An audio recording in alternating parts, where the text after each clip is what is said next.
delegation, I wish to convey the condolences of the people of Homa Bay. A house with a conscience ought to have resumed its sittings with a minute's silence.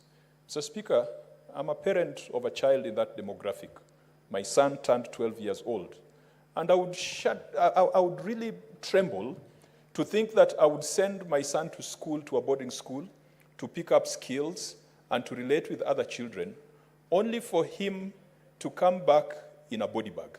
Mr. Speaker, if you read the story of Endarasha, it is a horror story. This is one of those things that if our committees were properly resourced, the first business would have been for the relevant committee, be it education or security, to go to Endarasha, to go there and establish the facts. We cannot trust the government to tell the story. We cannot trust the executive to tell the story. And that is why Parliament exists, such that if there is something that has happened in this nation, and Kenyans are very skeptical of the account that the National Executive provides. Mr. Speaker, I want to encourage the relevant committee. If all of us cannot go to Endarasha, we must go there. We must establish the facts. We must assure the parents that it is safe to reopen the school. Mr. Speaker, a school where 21 children have been roasted to death, you can imagine the kind of trauma that will visit the other children if they are forced to go back to that school. And why would parents be forced to send their children back to that school? Because they are paid fees for the entire year, and they don't have an option to transfer their children.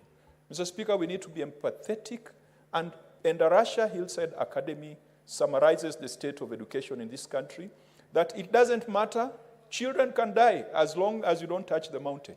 It doesn't matter, children can die as long as you don't destabilize the politics. A country that does not put children at the center of its policy and its politics is a country that is dead. Mr. Speaker, this morning, the CS for Labor brought here a redacted summary of Kenyans who have acquired jobs in the recent job-seeking spree that the president has been on. Out of that entire schedule, Mr. Speaker, 60% had secured jobs as housemates. Housemates. We are exporting housemates. We are manufacturing housemates. Mr. Speaker, what kind of education system is that? South Africa, the education system has produced and exported Elon Musk. He's now the richest man in the world. The Indian education system has produced and exported executives of tech companies globally. Kenya has produced and exported housemaids to Saudi Arabia and Qatar. It is a big shame. That is the state of education in this country. Mr. Speaker, I believe that if there is a crisis that we need to deal with today, it is the education crisis that is manifested in strikes at all levels, from primary to secondary to universities. A university funding model that does not make sense, Mr. Speaker.